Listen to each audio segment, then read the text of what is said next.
বিভিন্ন কায়দায় জানেন যে সরকার থেকে টাকা আসে, কিন্তু সেই টাকাটা কিন্তু জনগণের টাকা। সেই টাকাটা যখনই এত এই 53-54 বছরে আমরা দেখছি যারাই ক্ষমতায় আছে সেই টাকাটা তারা কক্ষিগত করছে। কিন্তু ইসলামী আন্দোলন মনে করে যে যদি চাউল আসে, একটা চাউল যদি ইসলামী আন্দোলন বা আমরা যদি সেটা ভক্ষণ করি, কাল কিয়ামতের মাঠে আমাদেরকে সেটা জবাবদিহি করতে হবে। এই জন্য আমরা চাই না যে যা আমাদের সিস্টেমই হবে যে যদি আল্লাহ আমাদেরকে ক্ষমতায় দেয় তাহলে যে মানে সরকার থেকে যে বরাদ্দটাই আসুক না কেন, কার কি পাওনা, যার যে পাওনা, জনগণের যে পাওনাটা সেই জনগণের কাছে আমরা যে দিয়ে আসবো, জনগণ কিন্তু আমাদের পিছনে ঘুরবে না।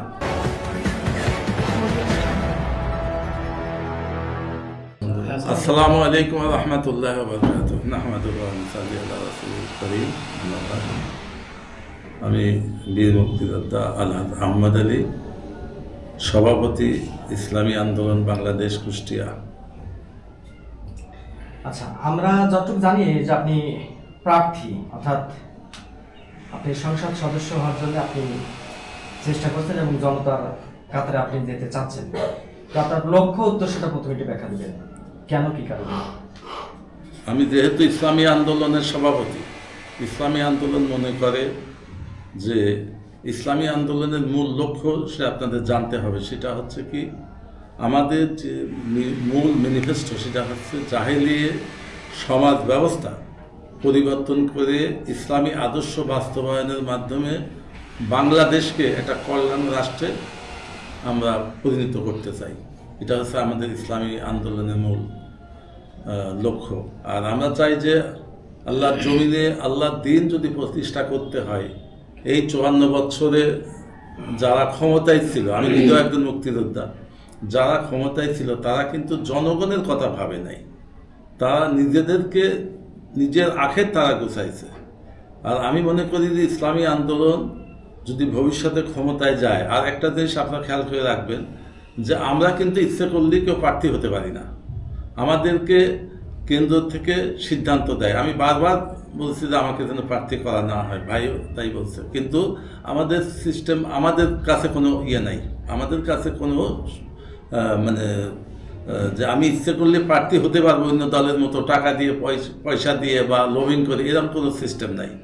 আমরা বারবার নিষেধ করার পরও তারা হয়তো আমাকে ভাবছে যে যেহেতু সে সভাপতি তাকে প্রার্থী করা হোক, এই জন্য আমি এখানে প্রার্থী হয়েছি। আর যদি সত্যিকারে আমরা নির্বাচিত হতে পারি, আল্লাহর জমিনে আল্লাহর দিন যদি প্রতিষ্ঠা করতে পারি, কারণ একটা জিনিস আপনাদের জানতে হবে যে সৃষ্টি যার, আইন চলবে তার। ইসলামী আন্দোলন মনে করে যে এই দেশে যদি সত্যিকারের ইসলাম প্রতিষ্ঠিত হয় তাহলে প্রত্যেকটা জনগণের, সে হিন্দু হোক, মুসলমান হোক, খ্রিস্টান হোক, বৌদ্ধ হোক, কারণ আপনারা জানেন যে আমাদের 10টা যে ম্যানিফেস্টো আছে তার ভিতর 10টা আইটেমের ভিতরে একটা আছে যে সংখ্যালঘুদের অধিকার। সংখ্যালঘুদের অধিকার একমাত্র ইসলামী আন্দোলন, তারা সংখ্যালঘুদের যে অধিকার তারা সেটা দিতে চায় বা দিতে বাধ্য। আর একজন সংখ্যালঘু এদেশে যদি ইসলাম কায়েম হয়, ইসলাম যদি এদেশে আল্লাহর জমিনে আল্লাহর দিন যদি এদেশে কায়েম হয়, তাহলে কি হবে, সংখ্যালঘু যারা তারা আরামে বসবাস করতে পারবে। কারণ ইসলামী আন্দোলন মনে করে যে সরকার থেকে যে টাকাগুলো আসবে সেই টাকাটা জনগণের টাকা। বিভিন্ন কায়দায় জানেন যে সরকার থেকে টাকা আসে, কিন্তু সেই টাকাটা কিন্তু জনগণের টাকা। সেই টাকাটা যখনই এত এই 53-54 বছরে আমরা দেখছি যারাই ক্ষমতায় আছে সেই টাকাটা তারা কক্ষিগত করছে। কিন্তু ইসলামী আন্দোলন মনে করে যে যদি চাউল আসে, একটা চাউল যদি ইসলামী আন্দোলন বা আমরা যদি সেটা ভক্ষণ করি, কাল কিয়ামতের মাঠে আমাদেরকে সেটা জবাবদিহি করতে হবে। এই জন্য আমরা চাই না যে যা আমাদের সিস্টেমই হবে যে যদি আল্লাহ আমাদেরকে ক্ষমতায় দেয় তাহলে যে মানে সরকার থেকে যে বরাদ্দটাই আসুক না কেন, কার কি পাওনা, যার যে পাওনা, জনগণের যে পাওনাটা সেই জনগণের কাছে আমরা যে দিয়ে আসবো, জনগণ কিন্তু আমাদের পিছনে ঘুরবে না। কারণ আমরা খেদমতের জন্য আমরা কিন্তু সেবক হয়ে আসবো এখানে। আমরা কোনো মানে যাকে বলে রাজনৈতিক নেতা, বিশাল ব্যাপার স্যাপার আমার কাছে লোক ঘুরবে এটা হবে না। যে এখন আমি তাদের কাছে যে তেল মারতেছি আর 5 বছর আমার কাছে এসে তেল মারে, তা হবে না। আমরা ইসলামী আন্দোলন যদি ক্ষমতায় আসে সত্যিকারের, কারণ সেটা কি, যদি দিন এখানে আসে, ইসলাম যদি কায়েম হয়, তাহলে প্রত্যেকটা জনগণের যে অধিকার জনগণের যে পাওনা সেটা মানে আমরা একটা খাদেম হিসাবে সেখানে জনগণের একটা খাদেম হিসাবে আমরা পরিগণিত হব।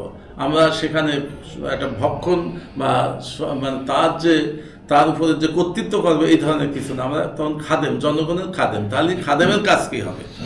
প্রত্যেকটা জনগণের যার যেটা পাওনা সেই পাওনাটা তাদের বুঝিয়ে দিতে হবে।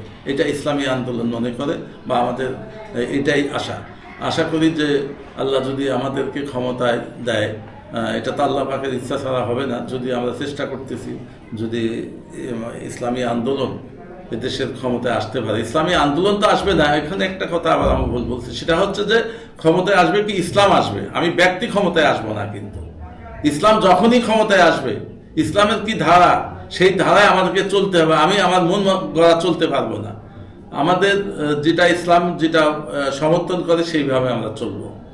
এটা হচ্ছে ইসলামী আন্দোলনের সিস্টেম এবং নিয়ম। আচ্ছা, সর্বশেষ কথা হলে সেক্ষেত্রে আসলে জনতার যে কিছু চাওয়া থাকে, আসলে আপনারা যেহেতু জনতার দ্বারে দ্বারে আপনারা মানে নিশ্চয়ই যাচ্ছেন আর কি, আমরা দেখেছি আর কি, সাড়া কেমন পাচ্ছেন আসলে তাদের থেকে? জনতার যে কথা, জনতা বিষয় কি, আপনারা যারা অল্প বয়সের মানুষ বুঝবেন না, আমাদের তো বয়স হয়ে গেছে, হয়তো দেখা গেল 5 বছর একটা দল ক্ষমতায় ছিল, 5 বছর পরে দেখে না এই দল তো চুরি ডাকাতি করে, তখন তারা কি করে, জনগণ কিন্তু সেটা বাদ দিয়ে আরেকজনকে ক্ষমতায় দেয়। এটা আপনারা দেখছেন না? তখন মনে করে যে এরা বোধহয় ভালো না, এরা আসলে ভালো হতো, তখন তাদের আবার ভোট দেয়। আর 5 বছর দেখা যায় না একই অবস্থা। বিষয়টা মূলত যে যদি জনগণের খেদমত করার ইচ্ছা তাদের না থাকে, জনগণের উপর যদি অত্যাচার করে, তারা যেই আসছে দেখেন সেই কিন্তু জনগণের উপর অত্যাচার করেছে, জনগণ সেটা তারা দেয়নি, জনগণ যে পাওনা সেটা দেয়নি। আপনারা দেখেন যে একটা ভিজিএফ কার্ড একজন চেয়ারম্যানের 40 জন আত্মীয়র নামে, বা যে মারা গেছে তার নামেও ভিজিএফ কার্ড আছে। তার মানে কি, যে খেদমতটা করার কথা ছিল তারা করেনি। আর আমাদের মানুষ পেয়ে একটা জিনিস তারা বুঝতে পারছে যে, আপনারা জানেন যে ইসলামী আন্দোলন বাংলাদেশ অন্তত এইটা জানেন যে আপনারা যেগুলো দুর্নীতি বা খারাপ যতগুলো দেখলাম, সে কিছুদিন আগেও একটা পরিসংখ্যান বের করেছে, তাতে আল্লাহ রহমতে আমাদেরটা 0, আমার অন্যদের 1% পেলেও আমাদেরটা পাইনি। কারণ আমরা চাই, জনগণ এই জন্যই চাচ্ছে যে এতদিন যা হওয়ার হয়েছে, আমরা তো সব দেখা শেষ, মানে আমরা কাউকে উদ্দেশ্য করে বললে আবার সেটা খারাপ দেখা যায়। যাই হোক, সব দেখা শেষ, এখন তারা চায় যে ইসলামী বাংলাদেশ, হাত পাখার বাংলাদেশ চাই, বা আমরা চাচ্ছি যে ইসলামের একটাই বাক্স হবে। এবং যদি সত্যিকারের ইসলাম ক্ষমতায় আসে, যদি আল্লাহর দিন ক্ষমতায় আসে, আমরা ব্যক্তি ক্ষমতায় আসবো না, দিন ক্ষমতায় আসবে। দিন ক্ষমতায় আসলে প্রকৃত যে মানুষের চাওয়া, প্রকৃত যে মানুষের পাওয়া, আমি মনে করি যে যদি সত্যিকারে ইসলাম ক্ষমতায় আসে, কোনো মানুষ আর দারিদ্র থাকবে না। কারণ দেখেন, দারিদ্র লোক কিন্তু খুব কম। আর একটা বিষয় আপনারা জানবেন যে এখানে 80% লোক কিন্তু শ্রমিক তার ন্যায্য অধিকার পায় না। যখন ইসলাম ক্ষমতায় আসবে, তখন এই 80% শ্রমিকের যে মূল্য, যেটা ঘাম শুকানোর আগে ইসলামে বলা হয় যে তার মূল্যটা পরিশোধ করা হোক। আপনারা জানেন যে অনেক ফ্যাক্টরি আলাদা পলায় গেছে, অনেক গার্মেন্টস আলাদা পলায় গেছে, এখন বলতেছে যে তাদের ফ্যাক্টরি বিক্রি করে তাদের টাকা দেওয়া হবে। তো এটা তা হবে কেন? একজন পরিশ্রম করছে, তার টাকা তো তার ন্যায্য পাও না, সেটা তারা দেয়নি। কিন্তু ইসলাম ক্ষমতায় আসলে আমাদেরকে লোক এই জন্যে চায় যে আমরা দীর্ঘদিন আছি, আমরা খাদেম হিসাবে আছি, আমরা যদিও ক্ষমতায় নাই। যখন একজন, আপনারা জানেন যে যখন করোনা হলো, করোনার সময় আমাদের একটা অক্সিজেনের ডিব্বার দাম কত? 20-25 হাজার টাকা। আমরা কিন্তু সেই ডিব্বা নিয়ে রাতের অন্ধকারে আমরা সেখানে চলে গেছি, আমি নিজেও গেছি স্বেচ্ছাসেবকের ড্রেস পরে। তাছাড়া দেখা গেল যে একজন মানুষ ওই অক্সিজেন কিনতে পারতেছে না, তা আমরা সেখানে যখনই সংবাদ পাইছি। সে একটা জিনিস। আর একটা জিনিস আপনারা জানেন যে ওই সময় আপন বাপের লাশও কেউ ধরেনি, কিন্তু ইসলামী আন্দোলন বাংলাদেশ আমাদের কর্মীরা নিজেরা যে ওই লাশটা, তারা এমনও হয়েছে যে আমি বলেই ফেলি যে আমাদের কি বলে, পুলিশ লাইনের যে শিক্ষক মারা গেলেন, ওনাকে ধোয়ানোর সময় তার যে একটা হেল্প হ্যান্ড, সেটাও পর্যন্ত পাইনি। মানে এই যে অবস্থা, আমরা প্রত্যেকটা জায়গায় আল্লাহ রহমতে ছুটে গেছি, কিন্তু আপন বাপ মা বা আপন পরিবার, ছেলে সন্তানরা করোনার কারণে ওই বাপকে ফেলে দিয়ে চলে গেছে। এই যে সেবাগুলো দেখছে, আর আমাদের তো এত সামর্থ্য নাই যে আমরা প্রত্যেকটা মানুষকেই দান দিয়ে মানে এখনই করতে পারবো। কিন্তু যখনই সরকারি বরাদ্দ আসবে তখন আমরা প্রতিটা লোকের, আপনারা জানেন যে কিছুদিন আগে আমরা বরাদ্দ পাইছিলাম সামান্য, মানে আমাদের তো গোনার ভিতর ধরে না, জানে যে এরা তো সে খায়ও না, খাতেও দেয় না। এই জন্য তারপরে আমরা যেটা পাইছিলাম পুঙ্খানুপুঙ্খ রূপে যেটা জনগণের পাওনা জনগণের ভিতরে আমরা দিয়ে দিছি। আমরা চাই যে ইসলাম ক্ষমতায় আসুক, আমরা ক্ষমতায় আসবো না, আর আমরা একটা খাদেম হয়ে যাতে কাজ করতে পারি সেই দোয়া জনগণের কাছে চাই। আপনাদের সাংবাদিক, আপনারা এই জন্যই জনগণ আমাদের সাড়া দিচ্ছে। আর আমি সাংবাদিক ভাইদের অনুরোধ করব, সেটা হচ্ছে আমি জানি যে আপনাদের সত্য কথা বলার মতো অধিকার এতদিন ছিল না, এখন কিছু হলেও কিন্তু আসছে। আগে আপনারা বলতে পারেননি, আপনারা দেখছেন কিন্তু সেটা ওভারলোক করতে হয়েছে, কারণ আপনি যদি ওই সংবাদটা পরিবেশন করেন আপনার জান থাকে না। যা এই যে এখনও কিছু কিছু হচ্ছে, কিন্তু অন্তত কিছুটা আপনারা আশ্বস্ত হতে পারেন যে আমরা যদি জানি যে আমার কোনো সাংবাদিক ভাইয়ের উপরে, আপনারা জানেন যে সেখানে কিন্তু আমাদের লোকই ঝাঁপাই পড়ছে, আমাদের লোকই সে জানাজা পর্যন্ত পড়াইছে গাজীপুরের যে ঘটনা। আমি মনে করি যে আমার কোনো সাংবাদিক ভাইয়ের উপর যদি কোনো আঘাত আসে, আমি ইসলামী আন্দোলন থেকে বলতে চাই যে আমরা সেখানে ঝাঁপাই পাবো তাদের পক্ষ হয়ে, যাতে তাদের উপর, কারণ তাদের সঠিক একটা জিনিস কি সাংবাদিক কথা এমনই যে এটা একটা জাতির মানে দর্পণ বলা যায়।